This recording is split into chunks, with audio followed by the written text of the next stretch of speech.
What's up, guys? I'm Micah. I'm the Director of Physical Therapy here at Pursuit, and we're going to talk today about a movement you might have seen on social media. It's called the Jefferson curl. So the Jefferson curl, the rationale a lot of times is to actually introduce some loaded flexion, some loaded spinal movement, which more often than not people see as dangerous, or there's a lot of misinformation out there that training spinal rotations, training spinal flexion is dangerous. Here at Pursuit, we don't believe there's dangerous movements. We believe there's movements that you're unprepared for. And preparation is training, and that's what we do here. Now, like anything, we're not gonna jump into this movement and load it super heavy. I wouldn't go grab 400 pounds on a deadlift when I've never deadlifted before. Anything's dangerous if you're unprepared for it. I always recommend standing on a box because at some point, you're gonna get flexible enough, even if you are not currently flexible enough, to exceed the ground, right? So if I am trying to load this and I've got a kettlebell or even a barbell, dumbbells, whatever it is, and I'm getting more mobile, and I have to stop at the ground, I'm limiting my potential range of motion, even if I'm not there yet. So I always do it on an elevated surface. Like I said, any implement will work. I think kettlebell is the simplest way to do it. Easy to grab a box, a block, a bench, whatever it is. You can even do this at home. Now, I do recommend doing it loaded because that's the point, is we're starting to introduce the idea of it is safe to move under load. If you're the type of person that can deadlift heavy, but tweaks their back every time they bend over to pick up a pencil, it may be time to start working on some loaded flexion cautiously and optimistically. So what I'm gonna do here is I'm gonna stand on the box and I'm actually gonna hang my toes off a little bit so that when I get down there, I'm not bumping into the box. I'm gonna hold this in front of me.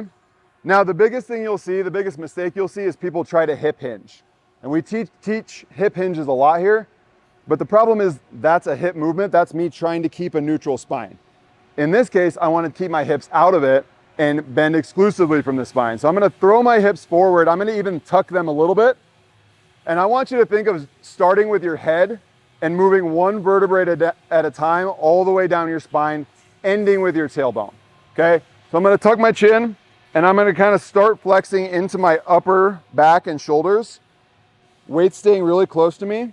And you notice my hips are not traveling backwards. So now I'm into like my middle back, starting into the lower back. My knees are soft, they're not totally locked out. Now I'm getting into the lower back. And then right here towards the end of my range of motion, then and only then I can let my tailbone round, okay? Now, this is gonna feel like a pretty good stretch, but what I want you to do when you come back up is initiate exactly the opposite. So I'm gonna try to tuck my tailbone first and get out of that. This is kind of tough if you've never done it before. Okay, a lot of times your abs will try to cramp because I'm in a really deep flexion and then you're gonna roll out of it and look up at the top. All right, so some scenarios where you might find the Jefferson curl useful. So I will occasionally use it in rehabilitation. So somebody that has maybe some fear or some avoidance history where other providers have made them fearful to move their spine, told them that bending their spine on a deadlift is dangerous, things like that.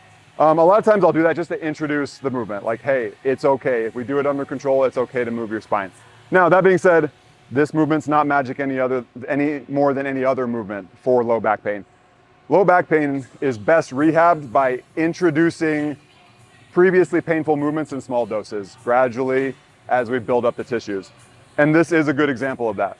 Now, you might choose this movement even if you're not currently in back pain, or if you've had flare-ups in the past and you simply want to avoid it or get more resilient, get better at preventing these flare-ups in the first place.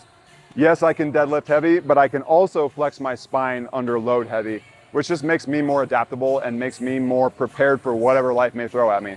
I always find it hilarious to tell a parent that they should never flex their spine and then watch them pick a baby out of a crib, right?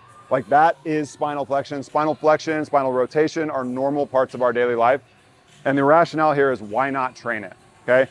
So as far as common mistakes, again, the two biggest are not elevating yourself on a high surface and then letting too much hip hinge come into it, right? So this is me doing a deadlift. I've already lost some of my spinal flexion or potential for it because I'm into my hips. So if I can stay here, it's gonna take a little concentration. This is a very slow movement, okay? This is not a movement to rush through, okay? The other mistake I see is that people tend to think of it as only a mobility exercise. And so they'll initiate this and it feels great. they're very proud of themselves for starting it, and then they stay at this weight forever.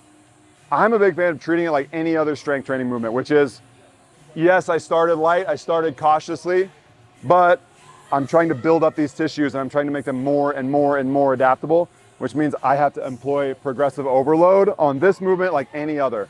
So I'm gonna add 5 pounds every couple weeks. I'm gonna try to add reps. Maybe I'm trying to add depth. In some way, I'm trying to improve my ability to do this, move the target, and ultimately get better. All right, so remember, it is safe to move your spine. It's safe to prepare. Start light, try this movement. Let me know how it goes.